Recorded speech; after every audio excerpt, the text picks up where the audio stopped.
అందరికీ నమస్కారం. Welcome to it's TV. ప్రస్తుతం మనతో పాటు ఉన్నారు ప్రముఖ ఆధ్యాత్మికవేత్త, జ్యోతిష్య పండితులు, భారతీ శంకరపీఠం వ్యవస్థాపకులు, బ్రహ్మశ్రీ అన్నవరపు తిరుపతి మూర్తి అవధాని గారు.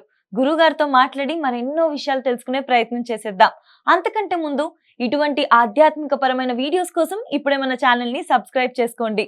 నమస్కారం గురుగారు. పరమేశ్వరార్పణం. గురుగారు, ఇప్పుడు నెక్స్ట్ రాశి చూసుకున్నట్లయితే తర్వాత రాశి మనకి కన్యా రాశి. అవునండి. మరి కన్యా రాశి వారికి ఏ ఉద్యోగం లేదా వ్యాపారం చేస్తే బాగుంటుంది? ఉత్తరత్రయపాదం హస్త చిత్తార్థం కన్యా అంటాం. ఉత్తరత్రయపాదము అనేటువంటిది కృత్తిక, ఉత్తరాషాఢగా రవిని తీసుకుంటే, హస్త అనేటువంటిది మనం చంద్రుని తీసుకుంటే, చిత్త అనేటువంటిది కుజుని తీసుకోవాలి. ఎప్పుడూ కూడా దాదాపుగా ఎదుటి మనిషి కోసం ఏదైనా ప్రయత్నాలు చేస్తారు. వీళ్ళ కోసం ఎదుటి మనిషి చేత ఏదైనా చేయించుకునేటువంటి తాపత్రయాలు వీళ్ళు పడుతూనే ఉంటారు. ఇదమిద్ధము అంటే 50-50గా ఎదుటి మనిషికి చేసేది, ఎదుటి మనిషి చేయించుకునేది వీళ్ళకి ఒకే రకంగా ఉంటూ ఉంటుంది. కానీ వీళ్ళకి కేవలము కూడా ఒక రకమైనటువంటి ఆశ అనేటువంటిది ఏదో ఒక దాంట్లో ఎప్పుడు మనిషిని ఇచ్చేస్తూ ఉంటుంది.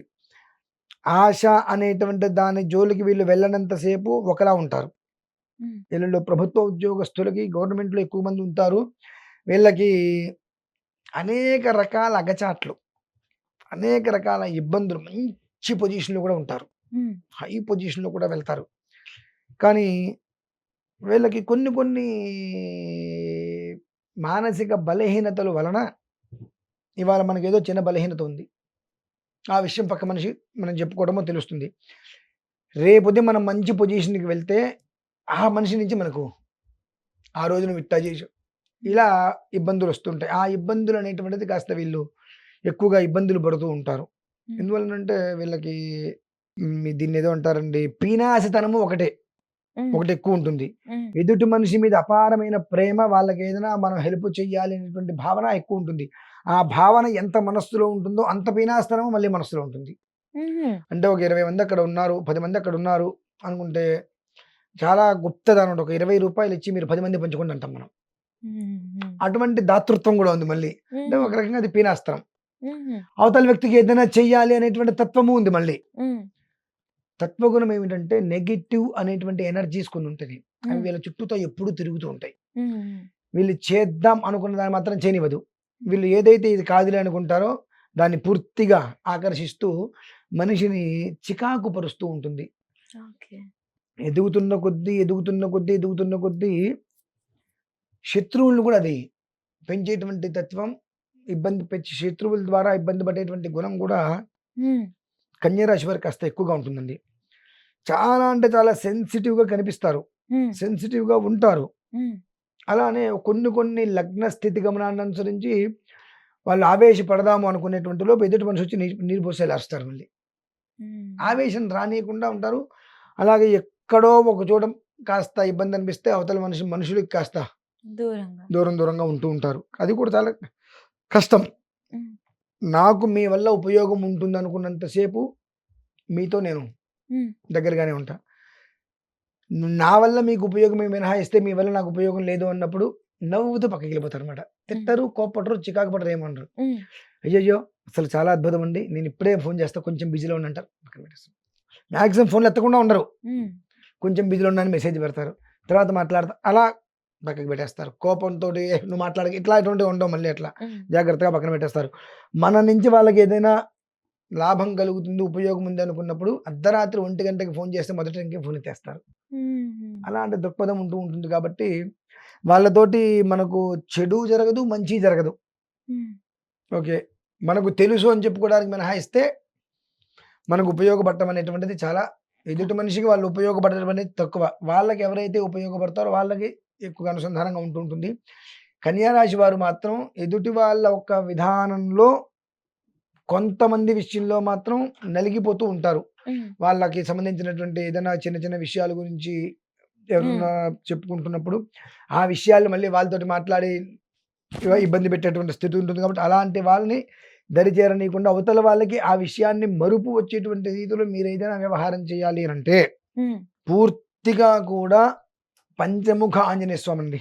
పంచముఖ ఆంజనేయ స్వామి ఉమ్, గరుత్మంతుడు, నరసింహస్వామి వారు, వానరముఖం, అశ్వముఖం అంటే హైగ్రీవుడు, ఉమ్, పంచముఖాంజనేయ స్వామి వారి యొక్క ఆరాధన వీళ్ళకి సర్వదా శ్రేయస్కరం. ఆ పంచముఖాంజనేయ స్వామి వారు అనగానే అందులో మనకు నరసింహస్వామి వారి ముఖం ఒకటి వస్తుంది, ఉమ్, గరుడ ముఖం ఒకటి వస్తుంది, వరాహ ముఖం ఒకటి వస్తుంది, హయగ్రీవ ముఖం ఒకటి వస్తుంది, వానర ముఖం. పంచముఖాలతోటి 5 దిక్కుల హయగ్రీవంతుడు పైకి చూస్తూ ఉంటాడు ఆయన. ఉమ్, కాబట్టి మనల్ని సంకటంలో పడేసేటువంటి మనుషులు ఎవరైతే ఉంటారో వాళ్ళ నుంచి పూర్తిగా మనం బయటకు వచ్చేటువంటి స్థితిగా మనలో ఆ పంచముఖ ఆంజనేయ స్వామి వారి యొక్క ఆరాధన, ఆయన మంత్రాన్ని ఎప్పుడు కూడా ఓం ఆం యం రం ఖేం ఖేం అం ఆంజనేయాయ విద్మహే వాయుపుత్రాయ ధీమహి క్రోం తన్నో హనుమత్ ప్రచోదయాత్ అనుకుంటూ, అంటే ఆ మంత్రాన్ని, లేదంటే కనుక ఆంజనేయ స్వామి వారి శ్లోకాలు, అంజనానందనం వీరం జానకి శోకనాశనం కపీశమక్షాం దారం వందే లంకా భయంకరం అనేటువంటి కొన్ని శ్లోకాలు ఆంజనేయ స్వామి వారు ఏవైతే ఉంటాయో ఇవన్నీ కాదనుకుంటే హనుమాన్ చాలీసా ఉమ్, పారాయణ చేసుకుంటుంటే అటువంటి వాళ్ళ నుంచి వీళ్ళు దూరంగా ఉండి వీళ్ళు ప్రశాంతంగా ఉండడానికి మంచి అవకాశాలు ఉంటాయండి. ఉమ్. అది పరిస్థితి. వీళ్ళకి ఉద్యోగాలు కలిసి వస్తాయి, లేకపోతే వ్యాపారాలు కూడా ఇన్వెస్ట్మెంట్స్ లాగా చేసుకోవచ్చా గురుగారు? ఇన్వెస్ట్మెంట్లో చేసుకుంటూ ఉద్యోగం చేసుకోవడం మంచిది.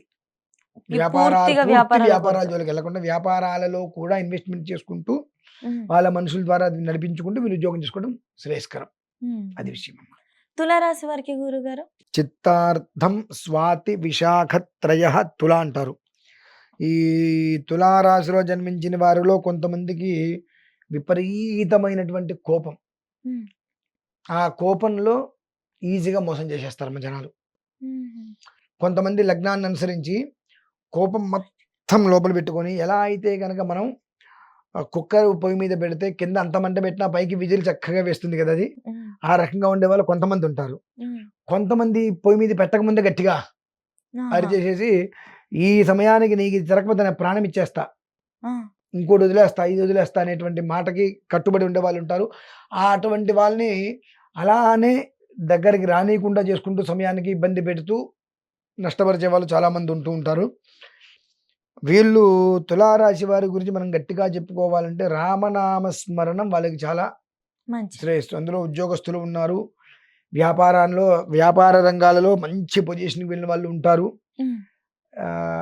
టెర్రరిస్టులు కాదండి, ఆర్మీ గురుగారు?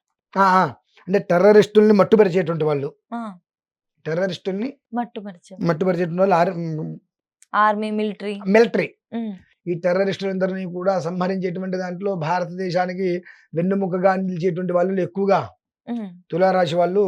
ఢీ అంటే ఢీ, గన్ను పెడితే ఎదురుకుండా వెళ్ళి ఇక్కడ కాల్చవయ్యా, ఇక్కడ కాల్ చేతనైతే అని అంత ధైర్యం. ధైర్యం కొంతమందికి ఉంది. ఉమ్, అలానే కొంతమంది మరి 2 రకాల వర్గాలు ఉంటారు అందులో. అవును. ఎక్కువగా మాత్రం ఏటికి ఎదురుయ్యేటువంటి వాళ్ళు, గుండెకి ఎదురుగా వెళ్ళి గుండె చూపించేటువంటి వాళ్ళు ఎక్కువగా ఉంటారు. కాబట్టి ఇంకా మన దేశం ఒక రకంగా ఇలా ఉంది అంటే తులారాశి వారు, వాళ్ళు సాధ్యమైనంత వరకు భగవన్నామం, రామనామం ఇందాక అనుకున్నాం కదా, ఉమ్, ఆయన చెప్పుకుంది మనం. అవునవును. ఆ రామనామం వైదేహి సహితం సురుద్రుమతే హైమే మహామండపే మధ్యే పుష్పకమాసని అని చెప్పి కొన్ని మంత్రాలు ఉంటాయి. ఉమ్, ఇవన్నీ కాదండి మాకు అంటే ఓకే, శ్రీరామ రామ రామ అయితే వచ్చు కదా, ఉమ్, అది కూడా చాలా పెద్దది అయిపోయిందండి, మా వల్ల కాదండి. మరా మరా అని మొదలు పెట్టండి. మరా మరా. ఉమ్, మీరు 10 సార్లు అనండి మరా మరా అని. నేను అన్నాను. అనండి మరా మరా మరా మరా మరా మరా మరా మరా మరా కదా. రామ రామ రామ రామ అనండి. రామ రామ రామ రామ రామ రామ రామ. ఇక్కడ మంత్రం అనేటువంటిది రివర్స్ లో తీసుకుంటే మరామ రామ రామ రామ రామ రామ రామ అంటే రామ అని పలుకుతాం, ఆ, మరామ రామ రామ రామ రామ అంటే మరా అని పలుకుతాం. ఆ, ఆ, ఆ, ఆ. Correct correct. ఉమ్, మరా అని మొదలుపెట్టి మరామ రామ రామ రామ రామ రామ రామ అంటే ఆ రామస్మరణ అనేటువంటిది వెళ్తూ ఉంటుంది.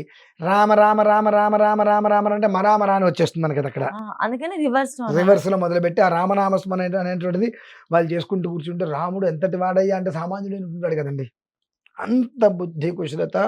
ఒక రకంగా చెప్పాలంటే తులారాశిలో జన్మించినటువంటి వారిని రాముడు వారితో పోల్చవచ్చండి మనం, ఉహుం, అంత బుద్ధిమంతులు ఉంటారు. చక్కగా. ఏకపత్ని వ్రతులు అని చెప్పను, బుద్ధిమంతులు ఉంటారని చెప్తున్నా. ఉమ్. కాబట్టి రామనామస్మరణ చేసుకుంటే వాళ్ళు చాలా క్షేమంగా ఉంటారండి. వీళ్ళకి ఉద్యోగాలు, వ్యాపారాలు రెండు రెండు కలిసి నిలబడి వస్తాయి. ఉంటాయి. చక్కగా రామస్మరణ చేసుకుంటూ రామాలయాలకు వెళ్తే బాగుంటుంది. ఈ ఆలయానికి వెళ్ళినా వెళ్ళకపోయినా రామనామస్మరణము అనేటువంటిది ఉమ్, వాళ్ళ జీవితాన్ని ఉద్ధరిస్తుందండి ఓకే, ఓకే. ఖచ్చితంగా.